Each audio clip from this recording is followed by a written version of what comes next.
Hello, હું ચંદ્રિકા રાજપૂત શ્રી ગોપીનાથ કિચનમાં આપનું સ્વાગત કરું છું।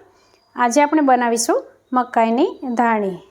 હોળી આવે એટલે આપણને ખાસ ધાણી યાદ આવે અને માર્કેટમાં પણ ધાણીના મોટા મોટા ઢગલા જોવા મળે। તો ચાલો આજે આપણે મકાઈની ધાણી ઘરે બનાવીએ। તો સૌથી પહેલાં આપણે ગેસ ચાલુ કરી લઈશું અને પછી એની ઉપર આપણે એલ્યુમિનિયમની કડાઈ રાખી દઈશું અને આ કડાઈ મોટી સાઈઝની હોય ને એ લેવાની। અને પછી એમાં આપણે એક વાટકી ભરી અને મીઠું લઈ લઈશું અને આ મીઠું આપણે થોડું ફેલાવી દઈશું। ગેસની ફ્લેમ હાઈ રાખીશું જેથી કરીને મીઠું જલ્દીથી તપી જાય। અને હવે આપણે જે મકાઈના દાણા ઉપયોગમાં લેવાના છે એને આપણે ધાણી બનાવીએ એ પહેલાં એને તડકે રાખવાના જેથી કરીને સરસ મજાના તપી જાય। તપેલા દાણા હશે, તડકામાં રાખેલા દાણા હશે તો જલ્દીથી એ ફૂટી જશે।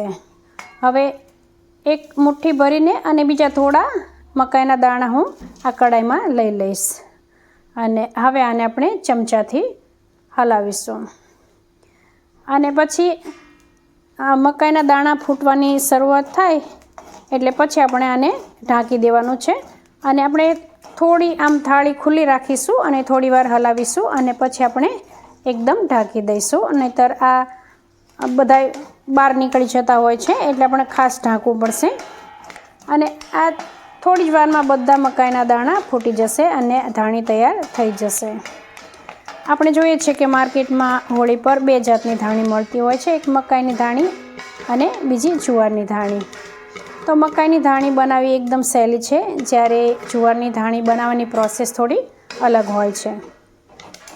તો આપણે બહારથી રસ્તા પર ઢગલા કરીને બેઠા હોય એ લોકો પાસેથી આપણે ધાણી લાવીએ ત્યારે એના પર ધૂળ માટી બધું ચોંટેલું હોય છે, એટલે જો આવી રીતે ઘરે બનાવી દઈએ ને આપણે ધાણી તો એકદમ ચોખ્ખાઈ અને એકદમ તાજી અને સસ્તી આ ત્રણેય વસ્તુનો આપણને ફાયદો થાય।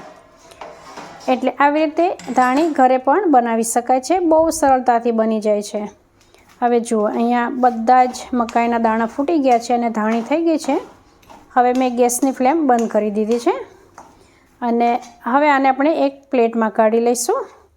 તો જુઓ, ચમચાથી કાઢ્યું પણ આમાં ઘણી વાર લાગે અને ધાણી બળી જાય વધારે વાર લોયામાં રહેશે તો, એટલે આવી રીતે જારો લઈ લેવાનો એટલે મીઠું પણ સરળતાથી નીકળી જાય અને ફટાફટ આપણી ધાણી જે ગરમ મીઠું છે એમાં ના રહે અને ઝડપથી આપણે કાઢી લેવાની એટલે આપણી ધાણી બળે નહીં।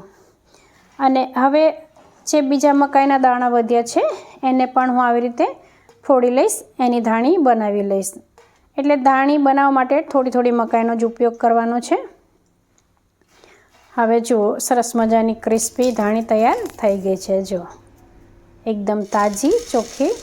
હવે તમને જે વઘારેલી ધાણી બહાર આપણે પોપકોર્ન મળતા હોય છે એ બતાવી દઉં। તો એના માટે પણ જો આવી રીતે મકાઈને આપણે તપાવી લેવાની તાપમાં અને પછી એક લોયામાં તેલ, મીઠું અને હળદર લેવાના અને પછી એમાં આપણે મકાઈના દાણા લઈ લઈશું અને ચમચાથી આવી રીતે હલાવીશું અને પછી આને ઢાંકી દઈશું। ગેસની ફ્લેમ હાઈ રાખીશું એટલે થોડી વારમાં જ આ ફૂટી જશે અને સાથે સાથે આ ધાણી મીઠા અને હળદરવાળી પણ થઈ જશે।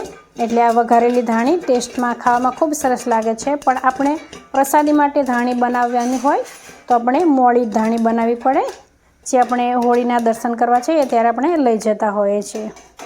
તો આવી રીતે તમે એકસાથે બંને ધાણી પણ બનાવી શકો છો, એક આપણી આ વઘારેલી ધાણી અને બીજી મોળી ધાણી। આમ તો મોળી ના લાગે, એમાં મીઠું થોડું ચડેલું હોય, પણ પ્રસાદ માટે આપણે એવી ધાણીનો ઉપયોગ કરીએ છીએ। તો જો તમને મારો આ ધાણી બનાવવાનો વિડીયો ગમ્યો હોય તો વિડીયોને લાઈક કરજો, ચેનલ પર નવા હોય તો સબસ્ક્રાઈબ કરી દેજો। ફરી મળીશું આપણે એક નવી રેસીપી સાથે, ત્યાં સુધી આવજો।